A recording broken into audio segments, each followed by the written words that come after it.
Hello friends, welcome to my channel Man Jage classes. दोस्तों, ये topic बहुत ज़्यादा इंपॉर्टेंट है। टॉपिक क्या है? Important events and governor general of India. काफ़ी एग्जाम के लिए सारे एग्जाम के लिए इंपॉर्टेंट पॉइंट है। ठीक है, यहाँ से एक क्वेश्चन देखने को जरूर मिलता है। कोई भी एग्जाम उठा लीजिए, चाहे रेलवे का, चाहे एसएससी का, चाहे स्टेट पीसीएस, चाहे यूपीएससी, कहीं भी एग्जाम उठा लीजिए, यहाँ से क्वेश्चन देखने को मिलेगा ही मिलेगा आपको। ठीक है, तो बहुत काफ़ी इंपॉर्टेंट है। वीडियो को पूरा देखिएगा, ज़्यादा नहीं, 4-5 मिनट का वीडियो बनेगा। बहुत शानदार तरीके से सारा कन्फ्यूजन आपका दूर हो जाएगा। ठीक है, चलिए दोस्तों, हम लोग करते हैं क्लास को स्टार्ट बिना किसी देरी किए हुए। इससे पहले कि आगे बढ़े, आप लोग चैनल को सब्सक्राइब कर दीजिए और बेल बटन को दबा दीजिए। ठीक है, ऐसे ही छोटे छोटे वीडियो पाने के लिए और इम्पोर्टेंट नोटिफिकेशन और जितना भी करंट अफेयर हो गया, चाहे कंप्यूटर का और भी क्लास पाने के लिए हमारे चैनल से जुड़िए जितने जल्दी हो सके। तो चलिए, यह सब कन्फ्यूजन दूर हो जाएगा एक बार देखिएगा। इससे तो बहुत महत्वपूर्ण टॉपिक है अपने आप में ये। ठीक है, चलिए दोस्तों, हैंड रिटन नोट्स है। ठीक है, आप लोग थोड़ा सा चलिए केयर कीजिएगा। चलिए तो हम लोग देखते हैं लॉर्ड कॉर्नवालिस का देखते हैं। ठीक है, लॉर्ड कॉर्नवालिस क्या क्या इंपॉर्टेंट एग्जाम में कौन आता है। देखिए, पहला क्वेश्चन यही है, द परमानेंट सेटलमेंट या इंट्रोडक्शन ऑफ सिविल सर्विस। ठीक है, introduction of civil service, permanent settlement, कौन सा गवर्नर जनरल? लॉर्ड कॉर्नवालिस याद रखना है। ठीक है, चलिए, सब्सिडरी अलायंस पूछ देता है। सब्सिडरी अलायंस किसके द्वारा किया गया था? ये subsidiary alliance the Lord Wellesley, subsidiary alliance Lord Wellesley के द्वारा। चलिए, तीसरा नंबर विलियम बेंटिक का देखते हैं क्या क्या इंपॉर्टेंट इसका। ठीक है, विलियम बेंटिक वाला बहुत इंपॉर्टेंट है ये। हालांकि सारा इंपॉर्टेंट ज़्यादा नहीं है, 12 पॉइंट है। बहुत अच्छा पॉइंट दिया हुआ है इसमें, एक बार देखिए आप लोग, यकीन मानिए काफ़ी फायदेमंद होने वाला है। ठीक है, चलिए, विलियम बेंटिक बताइए क्या क्या? एबोलिशन ऑफ सती। ठीक है, सती प्रथा का एबोलिशन किया था ये। English education in India, question पूछ देता है, इंग्लिश एजुकेशन इन इंडिया कौन? विलियम बेंटिक के द्वारा। साइमन कमीशन 1928, उस समय विलियम बेंटिक। ठीक है, 3 पॉइंट आपको याद रखना है इस पर। लॉर्ड डलहौजी से क्या क्या याद रखना है? लॉर्ड डलहौजी से doctrine of lapse, railway start in India और पोस्ट एंड टेलीग्राफ। ठीक है, पोस्ट एंड टेलीग्राफ 1853। ठीक है, 1853 या 54 था शायद, 1854। ठीक है, चलिए, तो लॉर्ड डलहौजी से 3 रखता, doctrine of lapse, railway started in India, post and telegraph, तीनों याद रखिएगा लॉर्ड डलहौजी से। चलिए, लॉर्ड लिटन से देखते हैं क्या क्या है। Vernacular press act, vernacular question बड़े बहुत उठ आते हैं यहाँ से। वर्नाकुलर प्रेस एक्ट लाया कौन था? तो लिटन लाया था। कौन लाया था? लिटन लाया था। और आर्म एक्ट लिटन, 2 पॉइंट याद रखना है। Vernacular press act Lytton, arm act Lytton, 2 point याद रखना। ठीक है, चलिए, लोकल सेल्फ गवर्नमेंट और फैक्ट्री एक्ट। देखिए, आर्म एक्ट है लिटन लाया था, और लोकल सेल्फ गवर्नमेंट और factory act Lord Ripon, sorry, vernacular press act और आर्म एक्ट लॉर्ड लिटन लाया था, और लॉर्ड रिपन क्या लाया था? लोकल सेल्फ गवर्नमेंट और फैक्ट्री एक्ट। ठीक है, याद रखना है आपको। चलिए, लॉर्ड चैलमफोर्ड देखते हैं क्या क्या है। ठीक है, चैलमफोर्ड का क्या क्या इंपॉर्टेंट रोल है। रावलट act 1919, Jallianwala Bagh massacre important है, ये काफ़ी इंपॉर्टेंट है, पूछता है लॉर्ड चैलमफोर्ड के टाइम पे।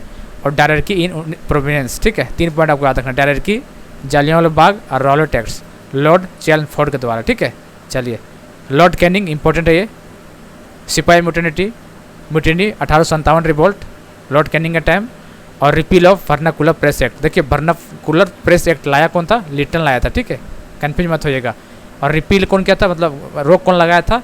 तो कैनिंग लगाया था रोक। ठीक है, दोनों याद रखना है आपको। लिटन लाया था और कैनिंग बंद करवा दिया था। ठीक है, वर्नाकुलर प्रेस एक्ट लिटन लाया था और कैनिंग ने बंद करवाया था, इतना याद रखना, कन्फ्यूज मत होइएगा, उल्टा मत कीजिएगा। चलिए, पार्टीशन ऑफ, देखिए लॉर्ड हार्डिंग के देखते क्या क्या इंपॉर्टेंट है। Partition of Bengal. ठीक है, और ट्रांसफर ऑफ कैपिटल तो दिल्ली, 1911 में दिल्ली का कैपिटल ट्रांसफर हुआ था कलकत्ता से, उसमें कौन था? तो लॉर्ड हार्डिंग था, वहाँ का गवर्नर जनरल था। ठीक है, इंपॉर्टेंट है, ये भी आया हुआ एग्जाम में, जितना भी करंट सारा क्वेश्चन एग्जाम में आया हुआ है। ठीक है, इसीलिए एक ही में लेके उसका क्या क्या रोल है, एक ही में हम लोग बात करते हैं, डिस्कस, ताकि कन्फ्यूजन ना हो। ठीक है, चलिए, लॉर्ड इरविन का देखते हैं हम लोग अब। लॉर्ड इरविन, पूर्ण स्वराज 1929 में हुआ था लाहौर में, लॉर्ड इरविन के टाइम पे। फर्स्ट राउंड टेबल कॉन्फ्रेंस 1930 में, लॉर्ड इरविन के टाइम में। Gandhi Irwin pact 1931, Lord Irwin के टाइम पे। ठीक है, तो याद रखना है आपको। फर्स्ट ये चीज़ याद रखना है आपको, फर्स्ट राउंड टेबल जो है लॉर्ड इरविन के टाइम में हुआ था, और सेकेंड और थर्ड देखते हैं आगे किसके टाइम पे हुआ था। देखिए, सेकेंड और थर्ड किसके टाइम पे हुआ था? लॉर्ड वेलिंगटन के टाइम पे। ठीक है, फर्स्ट लॉर्ड, देखिए फर्स्ट क्या था? लॉर्ड इरविन के टाइम फर्स्ट था, और सेकंड और थर्ड लॉर्ड वेलिंगटन के टाइम में, ठीक है, दिन याद रखना है। और क्या कहता है इसके टाइम पे, government of India act 1935, separate electorate, date याद रखिएगा 1932, सेपरेट इलेक्ट्रोड 1932 लॉर्ड वेलिंगटन के द्वारा। चलिए, Poona act 1932 Lord Wellington, Commonwealth award 1932 याद रखना आपको, लॉर्ड वेलिंगटन, ठीक है। चलो ये कितना पॉइंट है, 1 2 3 4 5 6 पॉइंट आपको याद रखना है लॉर्ड वेलिंगटन से, ठीक है। चलिए चलिए क्रिप्स मिशन 1942, डेट आपको याद रखना है 1942 क्रिप्स मिशन, कब, लॉर्ड वेलिंगथ्रो, ठीक है। और 1946 कैबिनेट मिशन, दोनों कन्फ्यूज मत होइएगा, क्रिप्स मिशन 1942 और कैबिनेट मिशन 1946, इसमें लॉर्ड वेलिंगथ्रो और इसमें लॉर्ड वेबल, ठीक है, याद रखना है आपको। चलिए, माउंट बेटन का क्या क्या है, इंडियन इंडिपेंडेंस, चलिए तो बता दीजिएगा सबको, partition of India 1947 Lord Mountbatten, ये तो इंपॉर्टेंट, ये तो आसान है, ठीक है। चलिए क्वेश्चन बताइए आप लोगों को कि आईएनसी का जब फॉर्मेशन हुआ था, आईएनसी, ठीक है, कब हुआ था, 1885 में, उस समय कौन था गवर्नर जनरल, बताइए आप लोग, कमेंट करके बताइए ज़रा, टाइम देते हैं 1 सेकंड, ठीक है, बताइए, चलिए बताइए। चलिए 1885 में कौन था, लॉर्ड डफरिन, आपको याद रखना, ठीक है, कौन था, लॉर्ड डफरिन, DUFFERIN, ठीक है।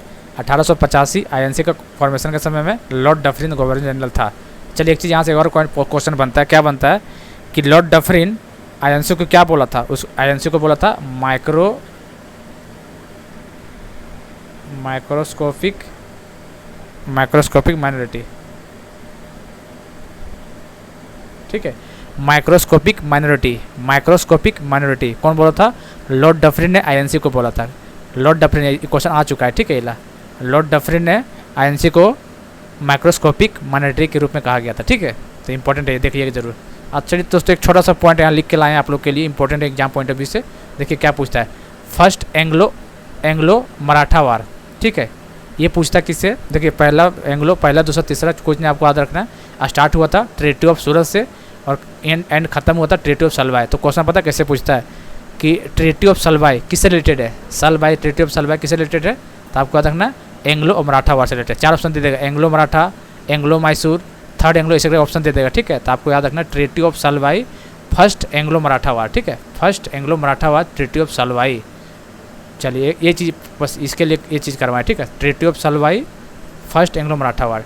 चलिए दूसरा क्वेश्चन यहाँ बनता है कि second Anglo Mysore war, third Anglo Mysore war, ठीक है, सेकेंड एंग्लो मैसूर वार किसके, ट्रीटी ऑफ मैंगलोर, ठीक है, ट्रीटी ऑफ मैंगलोर किसको बोलते हैं, सेकेंड एंग्लो मैसूर वार को बोलते हैं। इंपॉर्टेंट है, क्वेश्चन एग्जाम में आया हुआ है, इसीलिए हम थोड़ा अलग से करवा दिए इसको ताकि कंफ्यूज ना हो आपको, ठीक है। Third Anglo Mysore war, treaty of Srirangapatnam, third Anglo Mysore war, treaty of Rangapatnam, ये 3 पॉइंट आपको याद रखना, ठीक है। और एक और इंपॉर्टेंट पॉइंट है जो एग्जाम में आया कई बार कि फोर्थ एंग्लो मैसूर वार जो हुआ था, ये क्वेश्चन ऐसे पूछता है कि टीपू सुल्तान का मृत्यु कौन सा वार में हुआ था, ठीक है, कौन सा एंग्लो मैसूर वार में हुआ था, तो आपको याद रखना फोर्थ एंग्लो मैसूर वार में टीपू सुल्तान का मौत हुआ था, ठीक है। चलिए उस टाइम पे गवर्नर जनरल कौन था, तो लॉर्ड विलेस्ली उस टाइम गवर्नर जनरल था।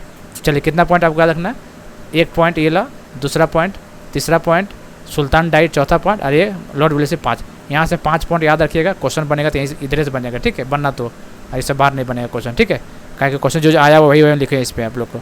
चलिए दोस्तों, तो आपको कैसा लगा, अच्छा लगा तो जरूर चैनल को सब्सक्राइब कीजिएगा और बेल बटन दबाइएगा और दोस्तों के साथ शेयर कीजिएगा, ठीक है। ऐसे ही वीडियो पाने के लिए हमारे चैनल से जुड़िए। चलिए मिलते हैं अगले वीडियो में, तब तक के लिए जय हिंद, जय भारत।